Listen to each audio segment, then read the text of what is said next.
आजादी से पहले ही शिमला पर्यटन के साथ साथ शिक्षा का हब भी रहा है।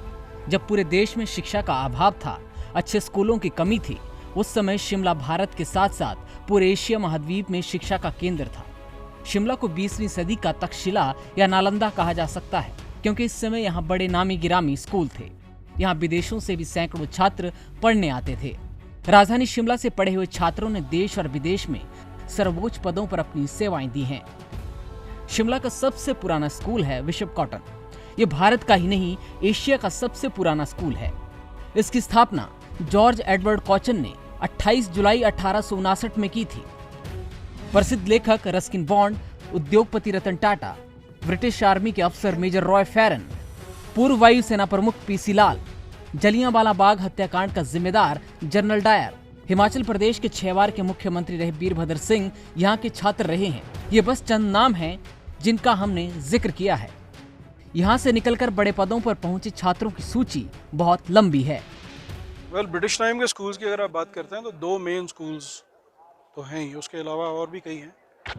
एक बिशप कॉटन स्कूल और दूसरा Auckland house. Bishop cotton school originally 1856 में जतोग में शुरू किया गया था और इसका एक्चुअल नाम था शिमला पब्लिक स्कूल। और करीब 3 साल के बाद उसकी प्रेजेंट जो लोकेशन है वहाँ पे शिफ्ट कर दिया गया। फिर बाद में उसका नाम बिशप कॉटन का, क्योंकि it was started by bishop, he was a bishop of Calcutta. अंग्रेजों के जमाने में ही लड़कियों के लिए भी बोर्डिंग स्कूल की शुरुआत हुई। सबसे पहले ऑकलैंड हाउस स्कूल की स्थापना साल 1866 में की गई थी। ये स्कूल पहले पूर्व मुख्यमंत्री वीरभद्र सिंह की निजी आवास हॉली लॉज में शुरू हुआ था। बाद में स्कूल को इसके वर्तमान स्थान पर शिफ्ट किया गया। इसके बाद लॉरेंट कॉन्वेंट स्कूल, जिसे तारा हॉल के नाम से जाना जाता है। इन स्कूलों में पहले अंग्रेजों के बच्चों की ही पढ़ाई होती थी, लेकिन बाद में इन स्कूलों के दरवाजे भारतीयों के लिए भी खोल दिए गए।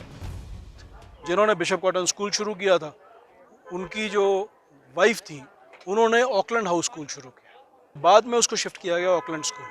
उसके अलावा तारा हॉल स्कूल है, जो या तारा हॉल तो बिल्डिंग का नाम है, एक्चुअली स्कूल का नाम लोरेटो कॉन्वेंट है। They are the missionaries from Europe, so they arrived here in 1892। तो उन्होंने गर्ल्स के लिए स्कूल शुरू किया। 20वीं सदी के दूसरे दशक के बीच सन 1925 में मशहूर सेंट एडवर्ड स्कूल की स्थापना हुई। देश के पूर्व उपराष्ट्रपति हामिद अंसारी, सुप्रीम कोर्ट के पूर्व न्यायाधीश दीपक गुप्ता, सीडीएस बिपिन रावत, हिमाचल प्रदेश के मुख्य न्यायाधीश रहे संजय करोल, न्यायाधीश सुरेश्वर ठाकुर और पंजाब के पूर्व डीजीपी कंवरपाल सिंह गिल इस स्कूल के छात्र रहे हैं। शिमला के इन स्कूलों में पढ़ने वाले बच्चों को हीरे की तरह तराशा जाता है। आज भी पूरे देश में इनका अपना रुतबा है। देश के कोने कोने से बड़े बड़े घरानों के बच्चे यहाँ पढ़ने आते थे। और एजुकेशन की अगर बात करें तो एजुकेशन का मतलब quality of education is amazing. आप वहाँ से पढ़े बच्चों की अगर बात करें, आप उनसे मतलब मिलें कभी, कोई उनकी एलुमनाई की लिस्ट आप निकाल लीजिए स्कूल में जाके। काफ़ी बच्चों के आपको जो मतलब एक सर्टन लेवल पे पहुँचे अपनी लाइफ में, उनके कॉन्टैक्ट नंबर मिल जाएंगे। आप उनसे बात करिए, उससे मतलब बात करके पता लगता है कि क्या इनकी एजुकेशन बैकग्राउंड है, किस तरह से इसको बच्चे को ग्रूम किया गया होगा, किस तरह से उस बच्चे को तैयार किया गया होगा कि वो इस लेवल पे पहुंचा है, और उसी का असर उसका पड़ता है फिर आगे उसकी अपनी फैमिली पे। शिमला के कॉन्वेंट स्कूल काफी महंगे थे। यहाँ बड़े बड़े उद्योगपतियों, राजाओं महाराजाओं के बच्चे पढ़ाई करने आते थे, लेकिन आम बच्चों की पहुंच से ये स्कूल बहुत दूर थे। इसलिए शिमला के लालपानी में 1848 में सरकारी स्कूल की स्थापना हुई। प्रदेश भर के छात्र यहाँ पढ़ाई के लिए आज भी आते हैं। दिलचस्प बात यह है कि बड़े बड़े प्राइवेट स्कूलों में पढ़ने वाले बच्चे भी स्कूल में पढ़ने की रुचि रखते हैं। पाकिस्तान के पूर्व तानाशाह जनरल जियाउल हक ने इसी स्कूल से शिक्षा ग्रहण की है। 3 अप्रैल 1939 को स्कूल से भागने के लिए उन्हें 2 आने का जुर्माना भी लगाया गया था। 1848 का ये विद्यालय, इस विद्यालय से बहुत हस्तियां, डॉक्टर्स हैं, इंजीनियर्स हैं, आईएएस हैं, एचएस हैं, बहुत सारे लोग यहाँ से निकले हैं।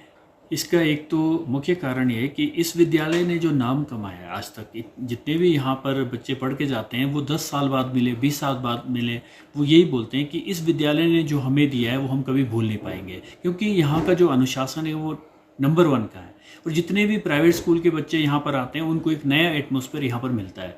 गवर्नमेंट स्कूल के बच्चे तो आते हैं और पूरे स्टेट के बच्चे यहाँ पर पढ़ते हैं, पूरे हमारे हिमाचल प्रदेश के बच्चे आते ही हैं और दूसरे स्टेट्स के बच्चे भी यहाँ पर पढ़ने आते हैं। इन स्कूलों के खुलने से हिमाचल में शिक्षा का प्रचार प्रसार शुरू हुआ है। शिक्षा के प्रति लोग जागरूक हुए हैं। शिक्षा का जो बीज 19वीं सदी में बोया गया था, आज उसका फल देखने को मिल रहा है। हिमाचल की गिनती आज भारत के सबसे शिक्षित राज्यों में होती है। ईटीवी भारत के लिए शिमला से अंकुश ढोवाल।